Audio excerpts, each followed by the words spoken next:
Hey, what's going on, everybody? Today on Financial Fitness Friday, we're going to talk about control the controllables, right? Leave the rest to God. Here's what I'm going to tell you. This is all based on a financial standpoint, okay? How you operate your business, how you operate your life, and what can you control versus what you got to leave to God. And so I'll tell you a couple things, and this is super important because around the holidays, this kind of gets out of whack. Everyone wants to start the year off with massive goals. Well, the only way to hit those massive goals is to get your daily wins every day. And part of what we're going to discuss is going to help you do that. All right. So first off, what can you control, right?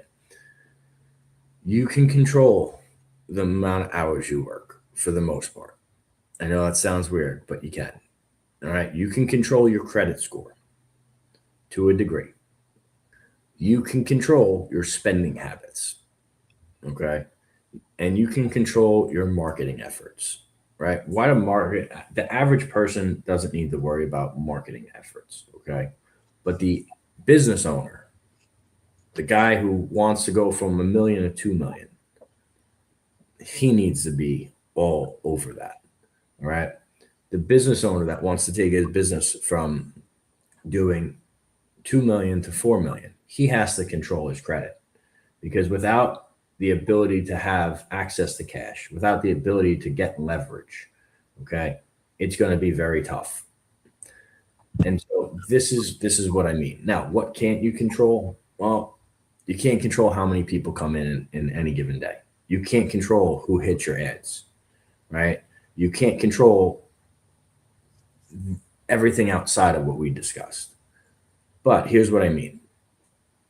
Business owners, if you're not using social media, if you're not putting out valuable content, if you are not trying to solve your clients' problems live in front of them, okay, if you are not posting and demonstrating how you solve these problems, all right, you are missing out.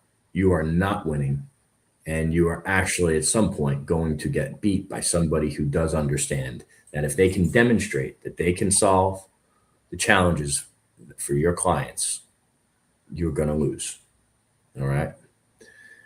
I'll give you a great example. I post case studies all the time. Okay. I show people our process. Why do I show people our process? Well, because when you see how the process works, all right, you will understand why it's so effective, why it gets the results it does, and it's proof of concept. All right. We live in a day and age where everybody wants to know that you can get the job done and that you can get it done quick, fast, and with a high level of certainty. All right. What else can you control? You can control your credit, guys. All right. What do I mean by controlling your credit? Well, not overspending. Okay. And that goes into spending habits, making sure all your bills are paid. Right. Great way to boost your credit. Pay your credit cards on the statement date or a day before the statement date and not the due date. Right. Try to pay them off in full every single month. Having high credit gives you options. You don't have to use the options, but it gives you options. All right. And without those options, entrepreneurs, when they need money, make mistakes. They take high cost capital. All right. They forego a project that might double or triple their business. And they end up fighting the same fight. Spending habits. Businesses that spend more than they take in go out of business. People that spend more than they take in run up a ton of debt and go bankrupt. We have been ingrained, unfortunately, in this country to keep up with the Joneses and to spend everything that you can, right? That is not the way. You guys need to be able to figure out, hey, if I'm bringing in 10,000 a month, or if you're a business and you're bringing in 100,000 a month, well, if your fixed costs are about 50,000, right? Where's the rest of that money going? It should be reinvested into the company. Okay. And by the way, the company should have a savings account or a corporate treasury. All right. No different than you, the individual.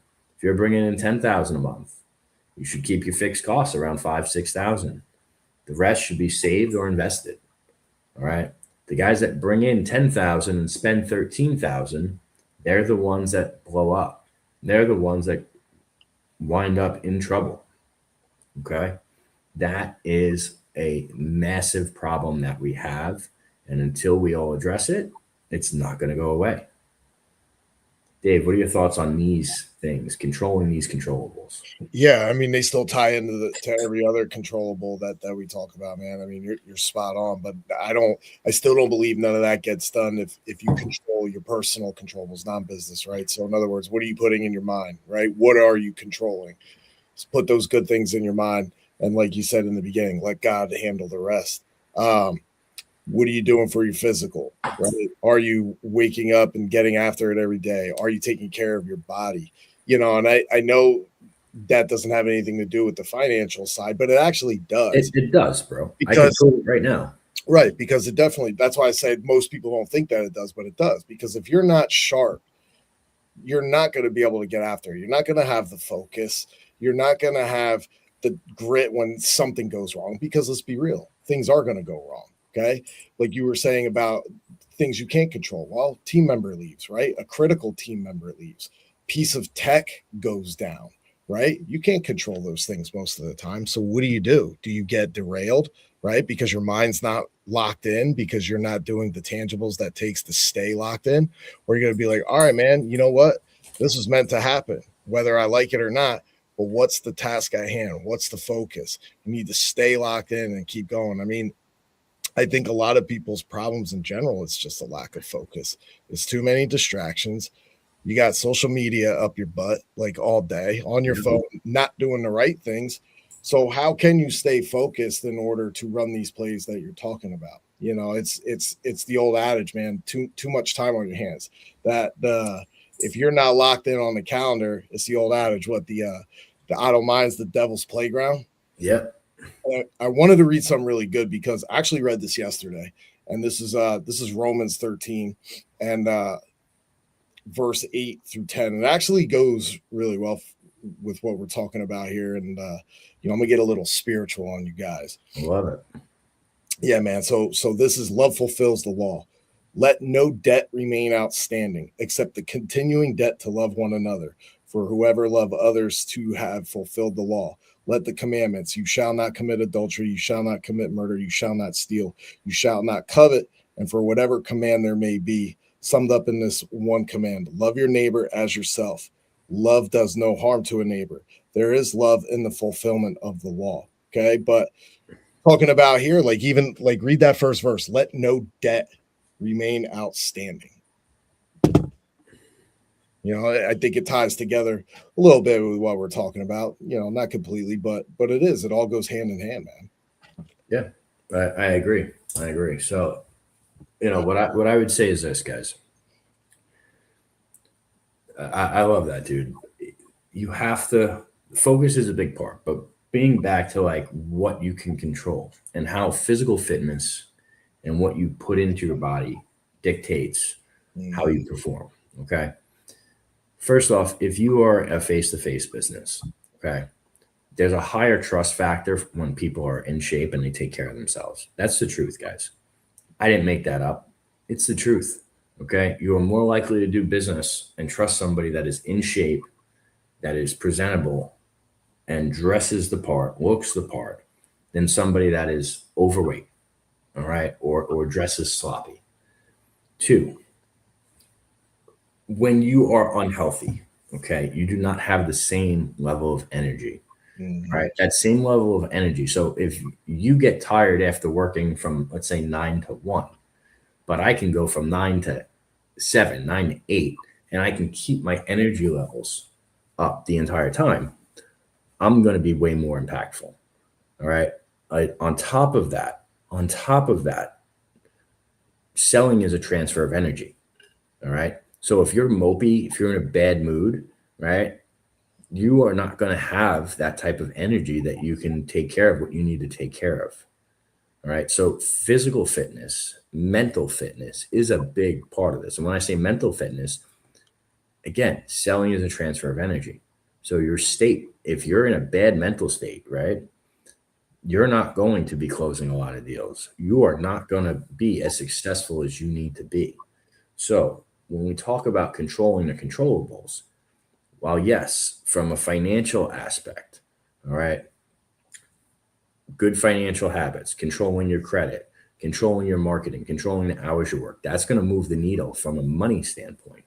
All right. But underneath that, you have what are you reading on a daily basis? Are you reading some like sitcom type of fictional book, or are you reading strategies on business and sales and tactics that is fueling your mind with ideas that can help you and propel you forward, right? Are you chowing down on donuts and not working out, right? And if you feel sluggish and lethargic, or are you eating just meat and vegetables and working out and drinking a ton of water? Mhm. Okay. There's a big difference. It's also a big difference in the quality of your life, right? Inputs equal outputs, guys. That's it. There's nothing else. And so the better the inputs, the better the outputs. And guys, that is a self-fulfilling prophecy. Mhm. Okay. Because the more you do it, the more momentum you build. The more momentum you build, the more you want to carry it forward. All right. And the people that do really, really well understand the power of momentum, and you never do anything to disrupt it. You always want to harness it, fuel it, charge it, and keep moving forward. All right. And so a lot of you guys, you get a win and you celebrate a little bit, and it turns into I'm celebrating a little too long. And then the worst part is you don't remain humble. Okay. You get that win. You think it's all because of you, because of something that you did. And then you stop doing the little things that made you get to that point. And then you have a down cycle. All right. And if you're not self aware, you don't get yourself out of that down cycle quick enough. All right. It's a paradox, guys. And the people that understand it, the people that can be self aware, the people that can consistently pay attention to the details, okay, are the people that win long term. Yeah, man. So, you talk about personal development too, or reading personal development books. One of the things I've been doing recently is I've been studying people, right? Study other people, read some biographies. Allen Iverson's book is really good right now. I'm like three-quarters of the way through. And I'll tell you something like really good to watch that really ties all this together from the financial, right, and the personal side. Whether you like them or don't, whether you like both of them or don't, I think everybody should go on Joe Rogan's podcast and watch the episode with Jelly Roll. And it's really amazing to see somebody who's got his financial life, but his whole physically appearance downward spiral. This guy lost 250 pounds in the last 2 years. And he went from 500 to 250, and he's on a target now to 190. To weigh in 190. He's running 5Ks. He's doing crazy stuff with Cam Hanes and David Goggins. Like, you guys should check it out. It's really an awesome story, man. Awesome. All right. Well, guys, you heard it here first. Please share this with someone that needs to hear it. We appreciate you, and we'll catch you on Mindset Monday. Take care. Be great, Joe.